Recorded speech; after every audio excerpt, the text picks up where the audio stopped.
No Jedi tunic today. It's way too hot. Let's just get into the episode right now. In all honesty, this one was probably my favorite episode of the new season of the Clone Wars. It picks up where Ahsoka, Rafa, and Trace, because I know I keep saying Chase, Ahsoka, Rafa, and Trace are still in prison, but Ahsoka has a plan, but she has to make sure that the two sisters trust her on this.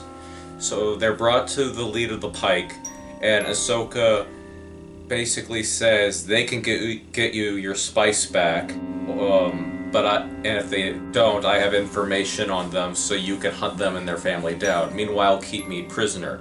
The leader of the pike sent Rafa and Trace free, but Ahsoka's put back in her cell. And from what I understand is that Trace and Rafa don't really leave the pike's homeworld, but they make basically a U-turn to go around and pick up spice to give to the pikes. And I'm gonna be doing this out of the order in which it's presented on the show, so I'll start with Trace and Rafa's subplot. They go to a docking bay, and of course it's Clone Wars prequels.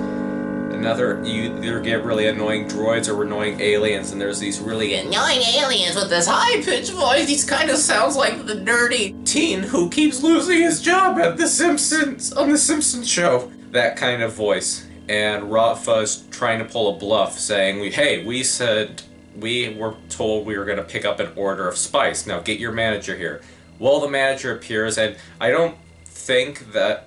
Oh my god, I'm blanking on what species Bosk is, the bounty hunter Bosk, but it's a reptilian kind of manager, really tough, and there's a fight, and those annoying aliens are like, woohoo, killer, ugh, I hate them.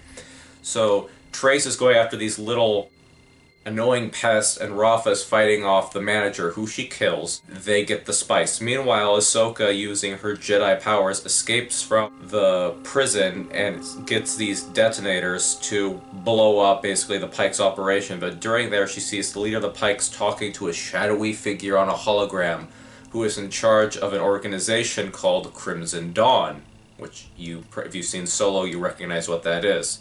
I mean, if you really did see Solo. But it's Maul. Darth Maul is back, and he's in control of the Pikes, and he wants the shipment of spice. Now, you're probably wondering if you're a fan of the Clone Wars but haven't read any of the books, how is Maul back? Because in the previous seasons he was captured by Palpatine. There is a comic that explains it. I know it's annoying that you're gonna have to read a comic to explain how he escaped Palpatine, but that's all I can say.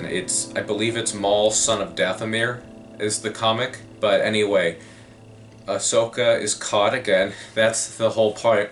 That's the whole description of this arc. Ahsoka getting captured, but they find out she's a Jedi, and the Pike leader talks about how they're going to execute her, and Rafa and Trace arrive, but the Pike leader reveals that he knows Ahsoka's a Jedi, much to the surprise of Trace and Rafa, because remember, their parents died because of a Jedi, inadvertently, basically, but they managed to escape because the detonators go off, starting to blow up the factory, and Rafa, Trace, and Ahsoka get on the ship to escape, and there's a pretty cool chase battle, and they destroy all of the Pike ships that are after them, but they don't notice that a Mandalorian ship is following them, which we find out later. Well, I'm getting ahead of myself.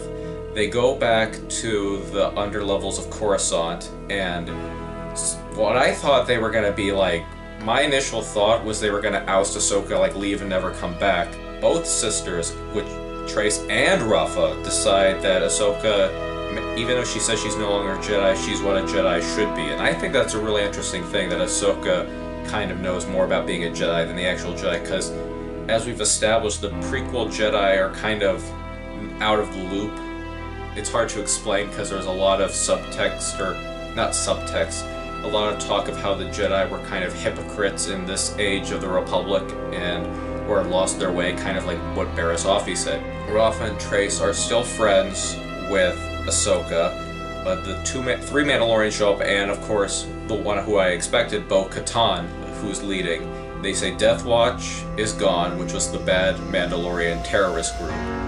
But she admits they have a new enemy, which is Maul, and he has taken control of Mandalore, and Ahsoka decides to go with Bo-Katan and the Mandalorians to go fight off Maul.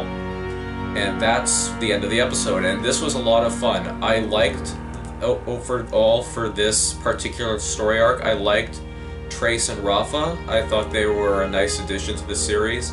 I enjoyed Ahsoka trying to find her way after leaving the Jedi, even though it kind of inadvertently brings her back to the Jedi.